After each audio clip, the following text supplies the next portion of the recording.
it's one of those facts that as I say it, I'm like, is that really true? But I think it is.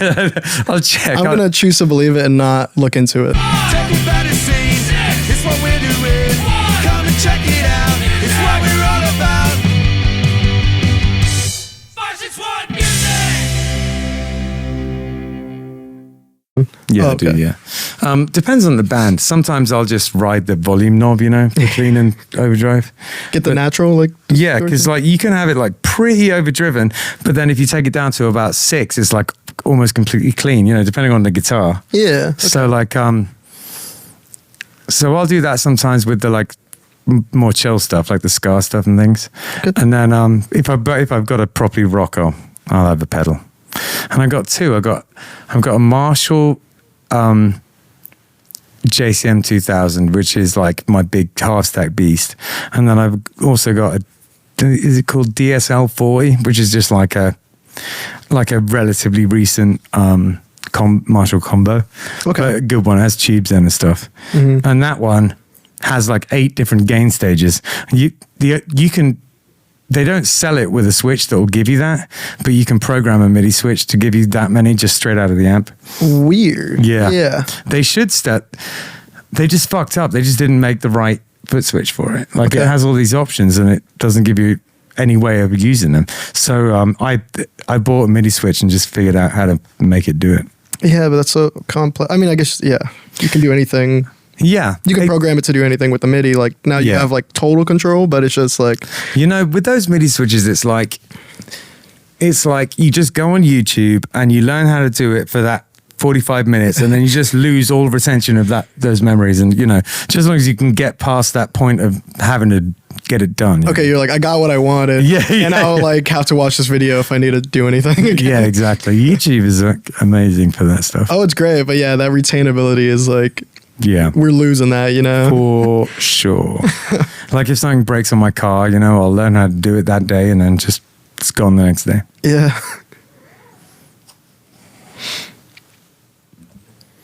Cool. Yeah, no problem. Cool. Anybody need to go to the bathroom or anything? I'm good. You want to pee or anything? I'm good. I'll be holding it. No. Let's see. I'm trying to figure out why, if anyone gives a good answer as to why the Klon Centaur is so expensive. Is it just like the albums it was on? Who used it? Like, what's the deal? Yeah, I think it's a lot to do with history. And the other, have you ever heard of, there's these amps called Dumble amps. Have you ever heard of those? Dumble? Like D-U-M-B-L-E. Dumble. Oh, dumbbell. No. Yeah, Dumble. and they're kind of like the same thing, but with amps. Like one guy made each one like himself, and they're all like worth insane amounts, hundreds of thousands of dollars. But I think so it might be like a limited thing, like the OGs. And also he did happen to make a very good amp. They are good. They're just not. It's not. Nothing about it is objective. It's just like how much are people willing to pay, kind of thing. It's more like that. You can still buy like a custom amp off of them, or he's died now. I don't know if there's like a company behind it. They still. kept it going now. It's almost like, makes them more valuable as well. Mm-hmm. Let's see, dumble.com. Be careful. I know, yeah. Close to a lot of weird ass shit. You're not wrong there. While counterfeiters have always attempted to replicate genius Alexander Dumble's meticulously crafted amps, not surprisingly, none have even come close to being successful. Unfortunately, after his passing last year, the proliferation of such ne'er-do-wells has expanded. In an effort to protect the iconic brand and the current future customers of Dumble products and services, this website was created to serve as a reliable resource for all things Dumble. So yeah, I guess he's died. Okay. They're just holding on to it. Dumble. It's pronounced Dumble, and it means stupid. Perfect. All right. Well, Dumble, we're ready to go. Okay. Let's do this thing. I'm game. We can cancel it if you want. Yeah, I just had a fun chat. It's cool. You were recording all that? If you want to stare directly into the camera, it's the for some weird reason. Wait, okay. It's the one that has the red. Anytime that one of these has a red light on it, you see how he's moving it around. I see. Yeah. Okay, I will try and make use of that. Like this, whatever. Yeah, I'm not saying that. It's like the only times you ever. Sometimes if you want to make like a specific point, you might be like, you know, it's nice to know where the eye is occasionally. Like, you can find us on Instagram. Yeah, exactly. Do a little, or I'm calling you out. Yeah. Whatever, Jason Newsted. Yeah. See you on the streets, Jason. That's funny. On that note, let's do this. Okay. All right. Welcome to 561 Music. My name is Ben Childs. We don't have Hector today. He is under the weather, and so I'm sort of taking it upon myself to do it myself. And I have to say, when he's not here, I do miss him. So I hope he's doing all right. It's Justin's on the board, so we're not sort of completely alone here, but of course we have our guest Derit, but I'm going to introduce you in 1 second. Before I do, it is the custom around here to say what we did over the weekend, and as Hector usually is the one with the memory, I'm going to check on my phone. So on Friday we played a propaganda for Emily's birthday show. That was really cool. It was a lot of fun. I like to think we played well with Bomb the Algorithm, but everyone played well. I mean, you know, Mad Mellow was fantastic, and everyone really pulled the stops out. There was this amazing rapper on first, who just was spectacular. He was in drag, and he just went for it. It was amazing. You had to be there. I'll remember the name when I'm editing this, and so this is the name of the rapper who played Emily's birthday. All right, so on Saturday, we played at Paddy Mac's, but earlier in the day I recorded Robert Voorhees' second single, and I have to say that's been a lot of fun. I get to record some country. So if anyone needs any country/Americana recorded, including an engineer who knows how to play like all the country instruments, I'm your man. Just let me know. And then on Sunday, we did... So when Killbillies went on tour, we went on tour with a guy called Tim Holhouse in the UK. And he's a folk punk kind of blues guy. But he's very experimental. He does all sorts of different things. Anyway, he's over here because the fest is happening in a week. And we're playing it. And so is he. So he usually comes kind of 2 weeks before the fest, does a bunch of shows, and then plays fest and then goes home. So he's here, and we organised a gig from him. DDRB played it. They were fantastic. And Killbillies played it, and Tim. And it was really good. It was really a great night. Loads of people showed up, and thank you for doing so, because we can't do those kind of nights if no one comes, obviously. Recently, the Brew House those shows have been really, really good, really busy, and it's just a breath of fresh air to see people come out, listen to the music. So thank you for that. So we have with us today, our guest is Derit. How's it going? How we doing? Yeah, pretty good. Good. So, Derit, why don't you explain a little bit about what your project's all about? Like, it would technically be like a solo project. Yeah. Everything's been written by me for the most part. I have a lot of friends involved, a lot of other musicians just in the scene who like I adore and love that hop on and give their talents. Nice. So I have to say, when people say things like that, my jealousy alarm starts going off. I'm like, I want to do it. I want to be on it. Anyway. Yeah, no, you're welcome. Everyone is. I really enjoy it. Wicked. I get to get the sound I like. Talk on the things I want to. And, excellent. Yeah. What would you say that in terms of kind of musical style, like where are you sort of trying to fit in terms of all that genre musical style? Right. Yeah. There's a whole singer-songwriter vein, and I think a couple of genres that I've been like attracted to and that like lend to that are like folk, country,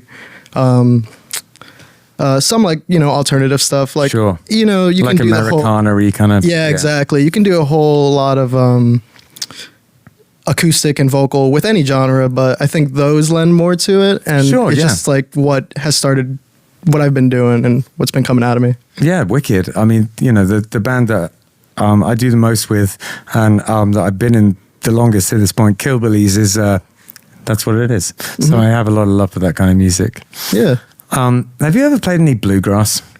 No, because bluegrass is really hard. Yeah, no, it's there's like that skill gap in it, and it's amazing. Like, it's incredible what they like, the instruments they use, everything, the culture behind it.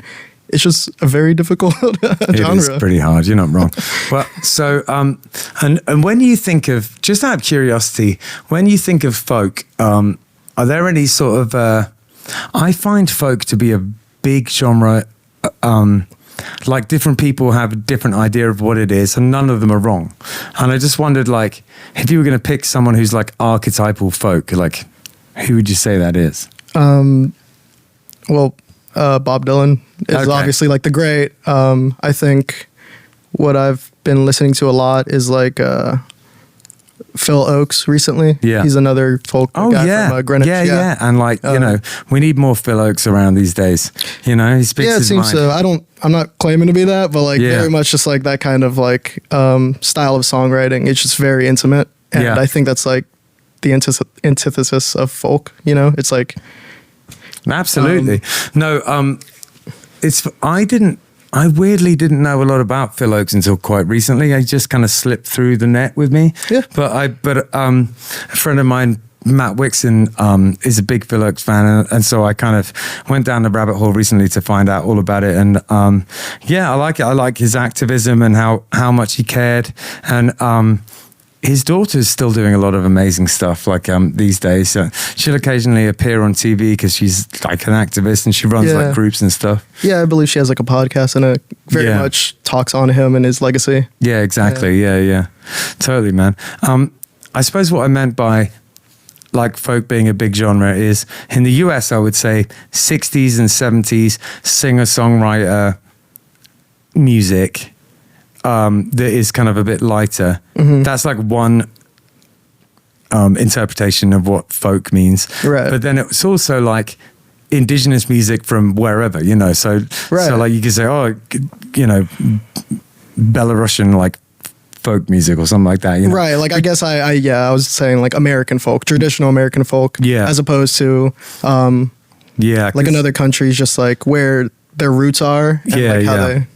And the person who sort of gave me like a thorough schooling on American folk from the 60s and 70s was I had a student, which is ironic, called Krista, who just knows a lot about that style of music and wanted to learn a lot of those songs. And that's one of the things that I love about teaching is,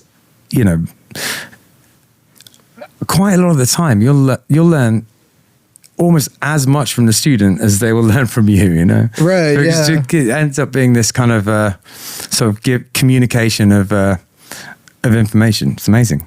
I love it. But obviously in terms of like actually playing the guitar, I like to think that it's heavily weighted to me teaching them things. Otherwise, yeah. they'd be weird. But just in just in terms of music in general, like what songs they like and stuff like that, you can learn a lot from people. Yeah, and I appreciate the scene for that. I think Yeah. a lot of musicians have something to give, and it's like my project specifically, like I've been learning so much because of everyone involved. Yeah, just cool. like their genres, the way they play, their styles, their technicality level, it's like Yeah, wicked. you'll learn, from like incredible places. Absolutely. Where are you based? I'm in Loxahatchee. Oh, that's right. Yeah, I did know that.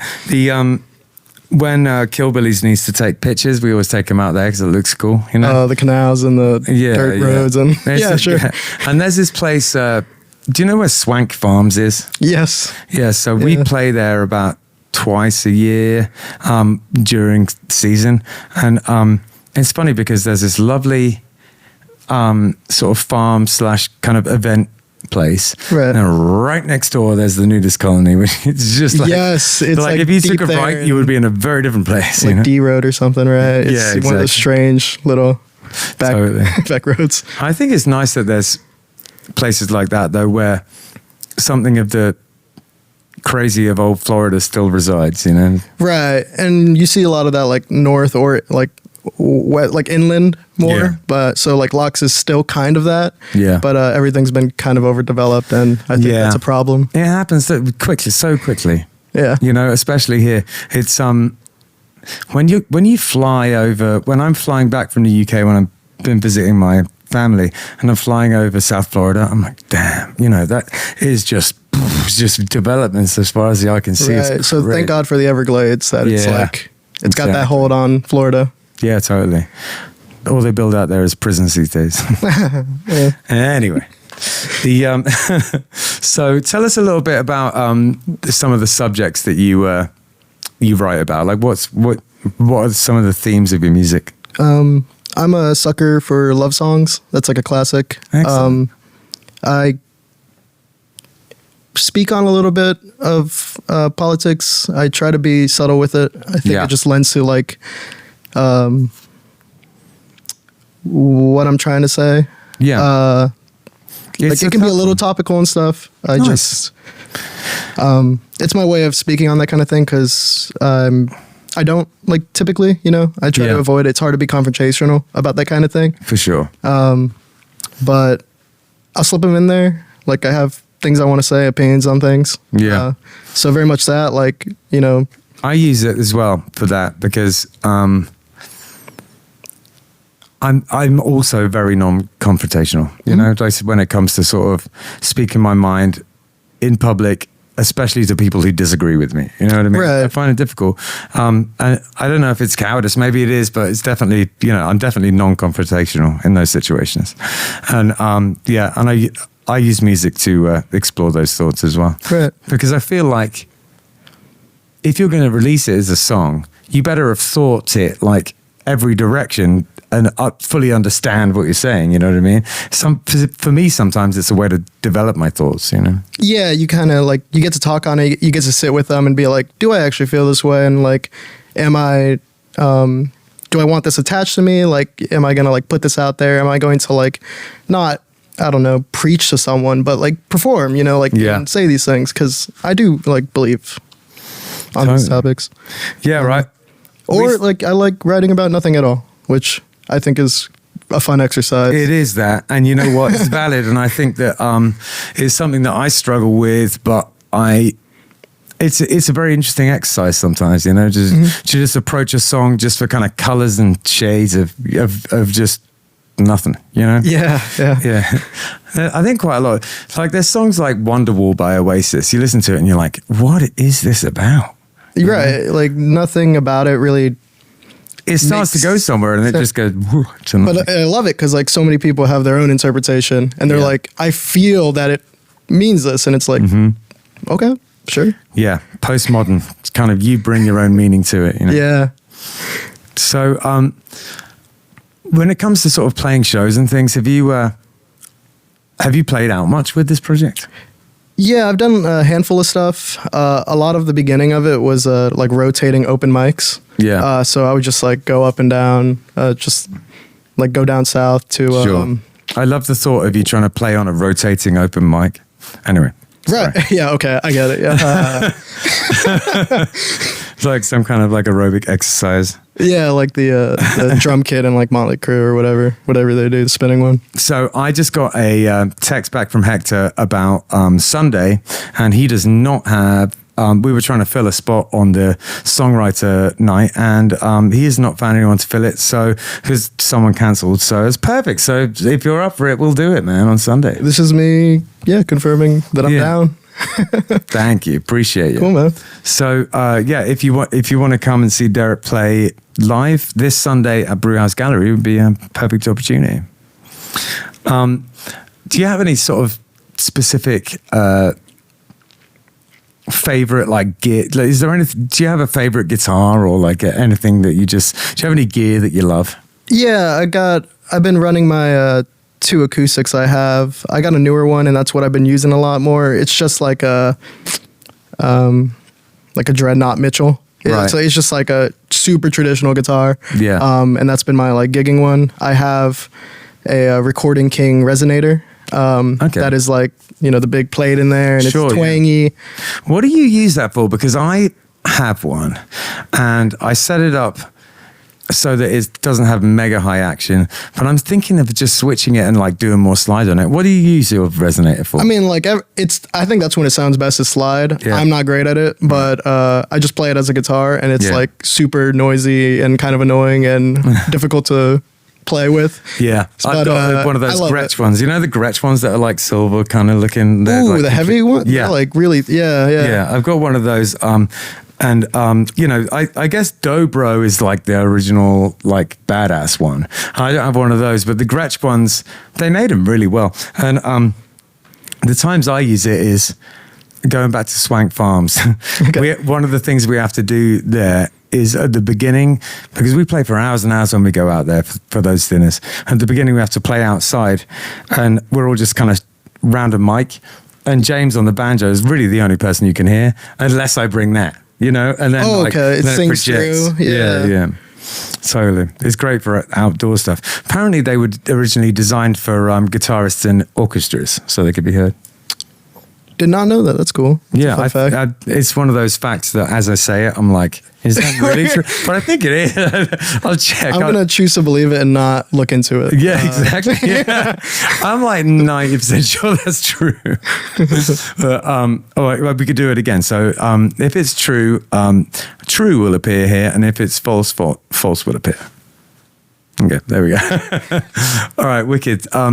So is there anyone like that you've played with around here where you feel like the music really complements yours? And do you have like a dream show of like people that you would play with around here? Like in the local scene? Yeah. Yeah, I mean, I think I came to meet them, and Yeah. now I'm in their like respective projects. Okay, gotcha. yeah, So like 'cause- Kenny Mo and Jeremy Sousa. Yes, Kenny Mo, Jeremy Sousa. Shouts out to them. As far as Absolutely. like the sound that like I want to like kind of project and like mesh with. Yeah. That's what like personally feels really good That's for this awesome. project. So it's like, it's awesome. Yeah. Are you guys of similar age? Like, I can never figure it out. Like, I'm so long in the tooth these days. I'm like 44, so I can never tell like whether people know each other because they're the same age or just because it's like through the music scene. You know? Well, it was definitely through the music scene. Right. I mean, with my like main band, Mount Sinai, we were like just playing with everyone because like Gotcha. we're like almost genreless, you know? Yeah, I would say So it's that's like we just true. pick up everyone, and then they came around. We've had a couple shows when they were father figure, Yeah. and yeah, that's how I came to know them. Okay, that's cool. But yeah, we're all roughly the same age. Like I think they're like a year or two younger than me. Well, okay. Yeah, you know that. I'm sorry that I can't remember what it's called. The Yamaha like sort of electric sax thing. What's that thing? called The again? iwi, the Iwi. electric wind instrument. That's it, iwi.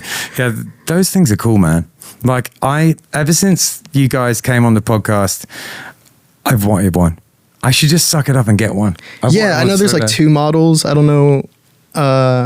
Alex, singer Sinai, he got the I think the higher end one. Yeah, okay. But I they feel might like with just be as instruments, that's probably with instruments that are like a little experimental and kind of like that's probably the right choice. You know, you want to get the thing where they really spend the time to get the kind of bugs out. yeah, hone it in, and yeah.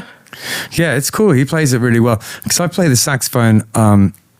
Saxophone's my first instrument. That's the one I went to university on and stuff. So I reckon I could rip on that thing. I gotta No get kidding, yeah. Yeah, no, you can get like, I mean, obviously it's MIDI, so you can put whatever you want through. You can put drums through it, you know? It's Yeah. like, one. Totally. I have a MIDI accordion.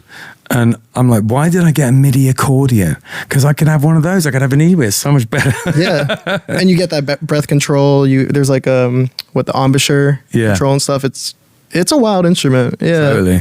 Do you have any instruments that people wouldn't expect that you play? Like, do you have any weird instruments out there? Or you stick with the drums and the guitar?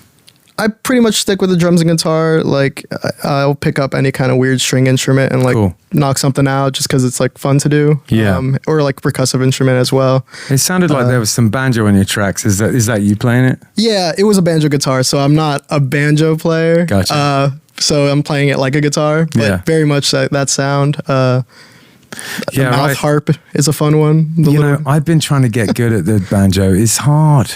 It's hard. It's an open G, so you would think it wouldn't be hard, but it is. If you want to play anything like good on it, you Okay. know, like sort of complicated, like melodies and stuff, just, I don't know, it's all of the scales are different because the way they want you to do it, like I can strum chords on it, but the way you're meant to play the banjo properly is the melodic style. You're pretty much playing each consecutive note on a different string all the time, and it's like, it's confusing. And I was hitting it. This is how hard it is. I stopped playing the banjo and started playing the violin because I felt like I would make more progress on the violin. And that's saying a lot because the violin is hard. I was gonna say, I'm like, I'm pretty sure that's like, I don't know. That's It's what I'm hard, saying. whatever's harder. Yeah, it's subjective, but I think like melodic banjo. I don't know, man. That's a hard thing to do. Yeah. But maybe it's only harder for me because I play the mandolin quite well, and the mandolin's the same notes as the violin. So I've got one hand to figure You're out. in that like headspace with it. You kind Yeah. of get a bit more.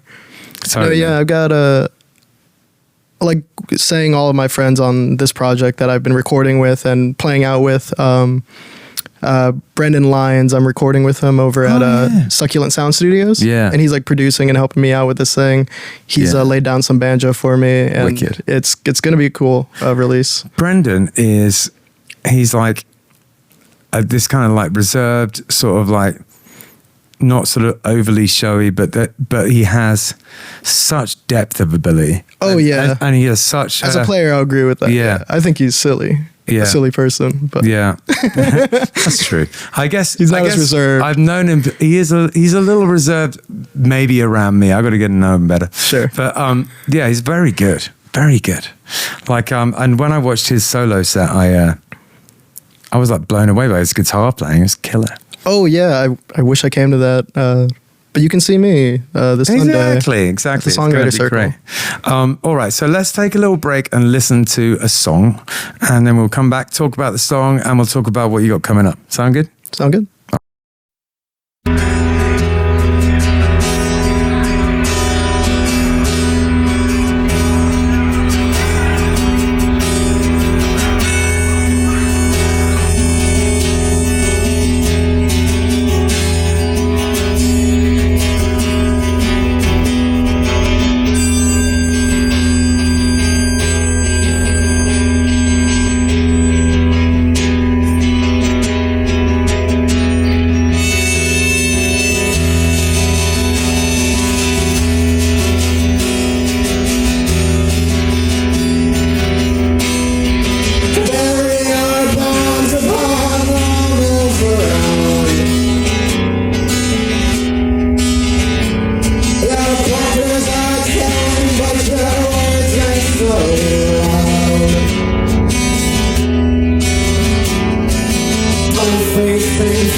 Oasis Route Carver Bar is in Seagrape Square on Indian Town Road, and it is a carver bar. If you don't know anything about carver, it's a Polynesian root that you grind up and you mix with water, and it has been in Polynesia for potentially thousands of years. It's an old thing that they used for kind of ceremonial and also sort of leisure purposes. It's meant to be something where, you know, that brings people together. You all take a shell of carver and chink them together and say bula and have it together like that. It's meant to be something to bring people together.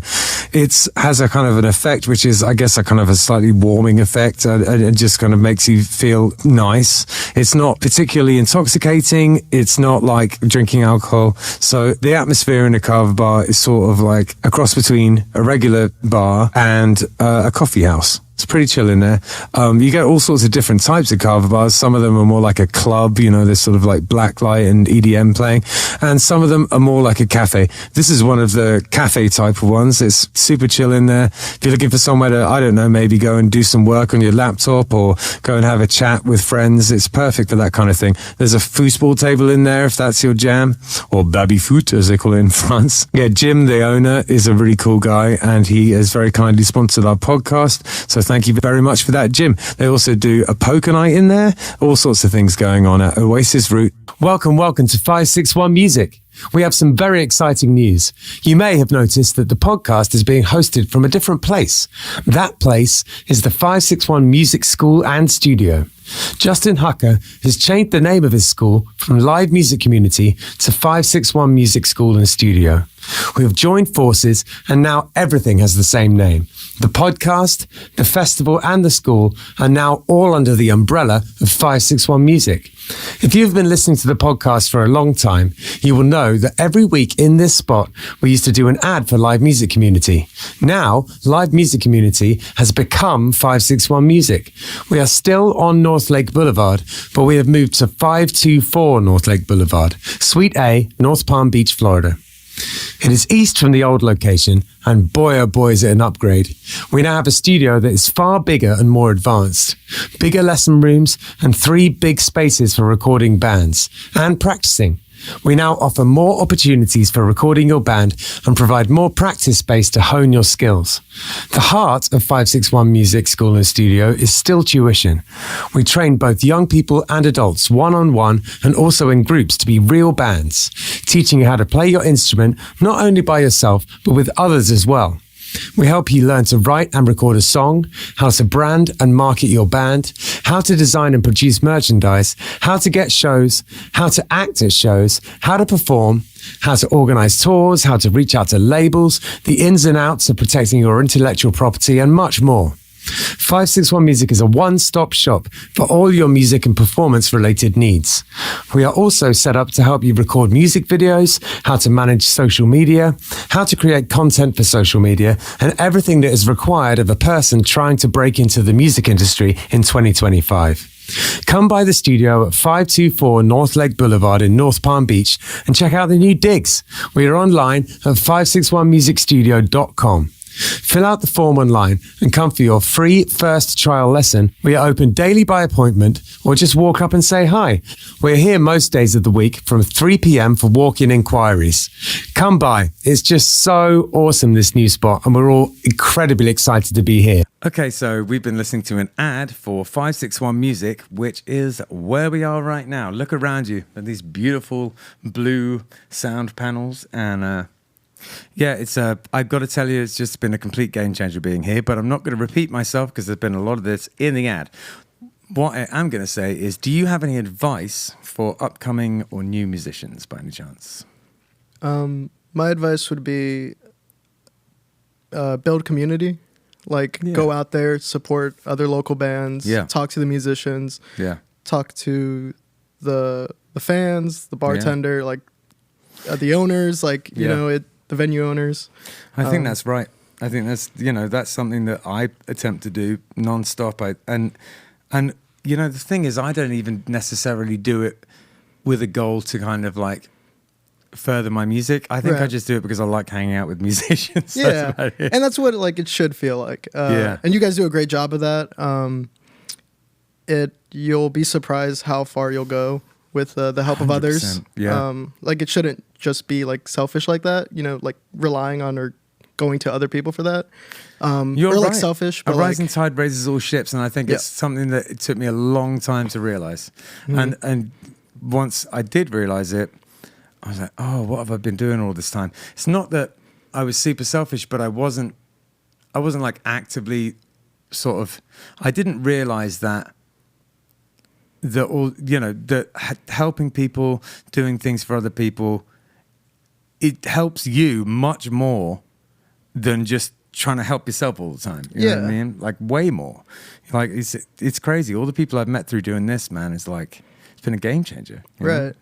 It'll do the basic, get you another show, maybe get a gig where you get a little bit more money, get exposure. Yeah. But also you're gonna learn so much from just hanging out with people, jamming with people. But just by being around, staying the entire length of a local show. For sure. For as all much the as bands. I very often don't want to do it because I'll be exhausted. I do it. I stick it out.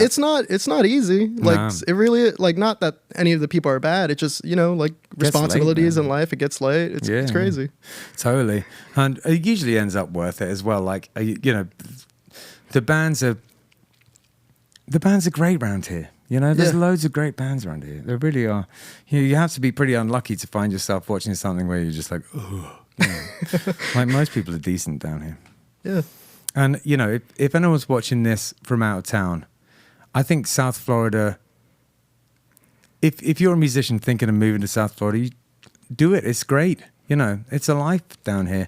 We could use more venues, but apart from that, there's a lot of us, there's a lot of musicians, there's a lot of creativity, and there's a lot of nice people, who are all supporting each other these days, Right.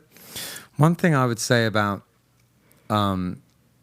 community that I find quite funny is, and that I realize more and more, is everyone thinks they're in the music community, but there's loads of them, and they're all kind of they just sort of rub along next to each other. Yeah. There's way more music community than any one of our communities realizes, you know what I mean? There's these bubbles that sort of just touch like a Venn diagram kind of thing, And I suppose maybe maybe I'm wrong, and there is like a real one, and then I'm in one that's not that. Yeah, you don't know. yeah. Well, I don't think so. I think there's just lots of little ones that kind of, could be seen as a big one, but like most people kind of stay within their little areas. Yeah, most and of the time. you gotta be open to like exploring the other genres and just like helping each other out. Like, we're all in the same boat, so it's like either separated by city or by like what kind of music you like how you dress, whatever. It's like, yeah, we all are the music scene, Yeah, totally. Well, something I'm curious to ask, and I don't ask this very often as a question, but I was just thinking about it today. Do you think in the pursuit of music, it is like on balance better to do music as much as you can, even if you have to play music you don't like and like a lot of covers and things? Or do you think it's better to derive your money elsewhere and focus on the music that you really want to play? Yeah, that's a weird. That is a weird question, because it's like I stand by playing, like doing exactly what you want to do. Like even if it's like, you're not getting like the bigger gigs out of it by like doing cover band kind of stuff. It's like I like the idea of staying true to yourself, and I'll always like stand by that. It's like, it's if you want to play your originals and get that out there, push that as far as you can. It's like do it. Like that is, I think that's super important. I agree to an extent. I think one of the reasons why I found myself playing a lot down here, I don't play as much as I used to, but one of the reasons I found myself playing a lot down here, including gigs that I wasn't particularly interested in playing, is because when I first moved here, it was like the only job I could get. Sure. So I found myself doing that. I was like, well, now I know everybody, kind of thing, Yeah, there's nothing wrong with it. It's just like, but I do definitely like it. There's a principle behind the way you feel about it that I think I agree with more. It's like, because the focus can get really watered down. If you're not careful. Right. It's difficult. Like when you're playing all the time and a part of your brain is satisfied, because it's like, okay, well, I've been playing music all week, but it's like, but like you've not been playing you've not been playing the music you wanted to play all week. Yeah, you're not scratching that itch of like what you genuinely feel and want to portray as, or like, what you are, your character. And I think it's also horses for courses. It just depends on who, depends on the person. It all depends, yeah, sure. Yeah. Because like those cover gigs, they're great. Like some of the tribute bands are amazing, and they do a really good job and make a lot of money too. Yeah, and it's for like, reals. and they love it. They stand by it. Like they do that day in, day out. Nothing wrong with it. It's just like, if that like scratches that itch for you, if that like really is it, then pursue that. But if you have to make the means by doing like cover gigs, it's fine, like it's okay. It's an interesting one. I think it just depends on what you like music for. Like if you like music just to play music, like any music, then you should then that's like perfect, you know what I mean? Yeah. But if it's kind of like this very important sort of like art thing for you where you're trying to express yourself, I think you can have that and play a lot of cover gigs and stuff at the same time, but it's quite difficult because you lose focus. Yeah, and I think you just can't beat yourself up over it. Like you can't take it personal that you like either have to do these things or that other people are doing these things. Yeah, it's like just stay focused on like what you want, and it's like you're gonna get that. Yeah, totally. The song that we were just listening to, what is it about?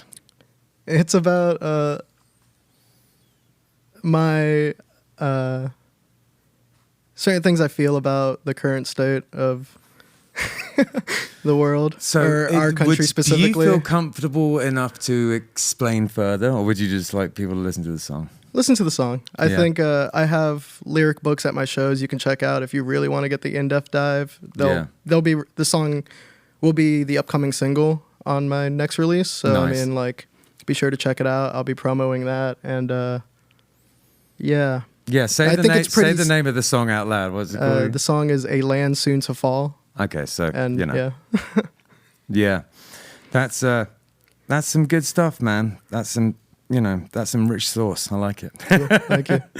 All right, so What's going on in the near future for you in terms of releases, in terms of shows? Like, where are you headed? Cool. I've got a handful of shows coming up as far as like other projects I'm a part of. So that's like the main thing. This upcoming month, I will be releasing that single and a full album. Hopefully by the end of the month. So you have the full album like mostly recorded then? Yeah, I think I just need to Sick. finish the last bit of mixing and then get it mastered, and then we're good to go. Very nice. So that'll be next for Derit. I'm gonna set up a release show sometime soon. You'll hear all about it. Follow me on Instagram _Derit. Hell yeah. What's it called? And then this weekend I'll be playing with Kenny Mo on drums at the Mad Arts Museum. Wicked. Yeah, very cool. Yeah. I'm gonna be with Jeremy Souza and Micah Delic tomorrow, but I don't know when the episode's gonna come out, so it'll probably be over. Yeah. Which is fine. Yeah, it comes out at midnight tomorrow night. So, like Friday morning kind of thing. Midnight. Yeah. So shout out to Jeremy Souza Yeah. and Micah Delic. I play drums in Micah Delic and guitar in Jeremy Souza. Jeremy, they're both very talented, and I very much enjoy watching Jeremy perform. It's quite it's an experience, Yeah, it's an experience. He's a spectacle. He's a phenomenal musician. Yeah. He's good fun. Good yeah, company. and it's not like kind of gimmicky spectacle. No, it just no. is a spectacle. It's great. It's fantastic. Yeah, wicked. Okay, so there's quite a lot going on. When it comes to the album, are you doing the whole thing over at with Brendan Lyons. with Brendan? Yeah, you are. Okay. And when it comes to mastering it, do you have someone you like to use, or is that kind of like you're going to shop around once you get it done?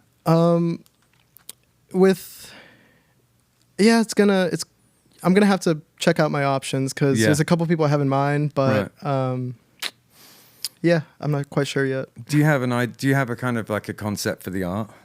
Yes, I have all the album art ready to go. Nice. The single art, the album art. I got. What was what's the like how do you go about thinking about that, sort of picking it or doing it, and like what do you have any pearls of wisdom regarding? Do you have any interesting like tidbits regarding how you chose the art? It's just a picture of myself. Oh, there you go. I ran it through Photoshop, did a couple little editing, but that was probably the least like taxing thing about everything. Sure. I kind of just like picked a direction to go with and Guys, then I stuck tell you to what, it. That's just cutting it to the chase, isn't it? It's like I'm just sort of imagining, like like in deep conversations with the artist. I took a picture of myself, Ben. Yeah. Okay, right. Yeah. That's awesome. All right. Well, listen. Thanks so much for coming on here. I love the music, and you're doing good things, and your heart's in the right place, and I appreciate it. Thanks for coming all the way up here and doing the interview. Thank you, Ben. Appreciate it. No man. problem. And something you might not know is that Derit's eyes behind those glasses are the exact same size as the glasses. Very disturbing. Big That's why he wears the bug glasses. eyes. Anyway, all right. See you later. Peace. Take me back to see